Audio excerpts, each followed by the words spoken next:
শ্ৰদ্ধেয় শিক্ষাগুৰুসকল, চৰকাৰী বিদ্যালয়সমূহৰ প্ৰাক প্ৰাথমিক পৰ্যায়ত শিশুসকলৰ সৰ্বাংগীন বিকাশৰ ওপৰত গুৰুত্ব আৰোপ কৰি ইতিমধ্যে যথেষ্ট সংখ্যক শিক্ষণ সামগ্ৰীৰ যোগান ধৰা হৈছে। তাৰে মাজৰ পৰা আজি মই বাছি লৈছোঁ এই পিক্টৰিয়েল কাৰ্ডসমূহ। এই কাৰ্ডসমূহৰ ব্যৱহাৰনো কেনেকুৱা হ'ব পাৰে বা এই কাৰ্ডসমূহৰ ব্যৱহৃত ফলাফলসমূহ কেনেকুৱা হ'ব তাৰ ওপৰত আপোনালোকৰ লগত থুলমূলকৈ ক'বলৈ চেষ্টা কৰিছোঁ। শিক্ষাগুৰুসকল, মূলতঃ এই কাৰ্ডসমূহত একোটা সাধু কথা ছবিৰ আকাৰত খণ্ড খণ্ড পৰ্যায়ত একাদিক্ৰমে তেওঁলোকক বৰ্ণনা কৰা হৈছে।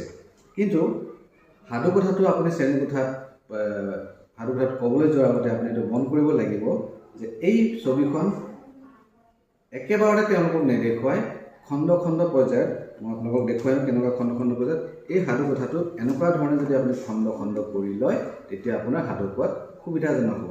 কিয়নো যদিহে আপুনি একেবাৰে ছবিখন তেওঁলোকক দেখুৱাই দিয়ে, তেওঁলোকৰ মনোযোগটো আপোনাৰ ছবিখনৰ প্ৰত্যেকটো কোণতে তেওঁলোকে বিয়পি পৰিব।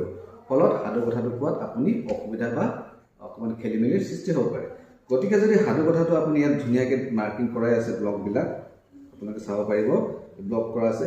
এই ব্লকসমূহত যদি আপোনালোকে পৰ্যায়ক্ৰমে এনেকৈ ধুনীয়াকৈ যদি আপোনালোকে কাট আউট কৰি লয়, কাট আউট কৰি পিছফালে যদি আপুনি তাৰ ধুনীয়াকৈ এটা মাৰ্কিং দি লয় আপোনাৰ সুবিধাৰ কাৰণে, তেতিয়া আপুনি সাধু কথাটো কোৱাত যথেষ্ট সুবিধা হ'ব। এতিয়া চাব, এই ছবিখনৰ প্ৰথম ব্লকটো যিটো আছে সেইটো সাধু কথাটোৰ আৰম্ভণি।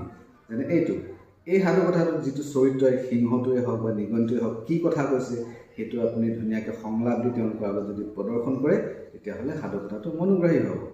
এতিয়া সাধু কথাটো যেতিয়া ক'বলৈ কওঁতে আপোনালোকৰ মৌখিক ভাষাৰ বিকাশৰ এটা সুযোগ পোৱা যাব, যাৰ ফলত ল'ৰা ছোৱালীৰ মৌখিক ভাষাৰ বিকাশো হ'ব বুলি আমি আশা কৰিব পাৰোঁ।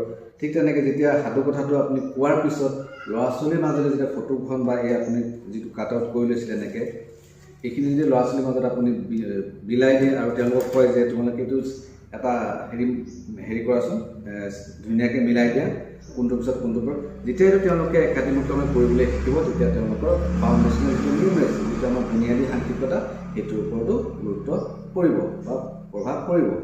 ঠিক তেনেকৈ যেতিয়া তেওঁলোকে সমিল মিলেৰে কামখিনি কৰিবলৈ যাওঁতেও তেওঁলোকৰ মাজত যিটো সামাজিক আৰু আৱেগিক বিকাশ সেইটোতো প্ৰভাৱান্বিত কৰিব। তাৰপিছতে মূলতঃ এই গোটেই পিক্টৰিয়েল চাৰ্টখিনি এটা সাধু কথা আছে। যদি আপুনি এই ধুনীয়াকৈ মই যেনেকৈ কাটি ল'লোঁ, এনেকৈ টুকুৰাকৈ কৰি ল'লোঁ, আপুনিও তেনেকুৱা ধুনীয়াকৈ কৰি ল'ব। আৰু ছবিসমূহ সদায় এনেকৈ নাৰাখিব, এনেকৈ ওলোটাকৈ ৰাখিব, পৰ্যায়ক্ৰমে ৰাখিব। যেনেকৈ 1 আছে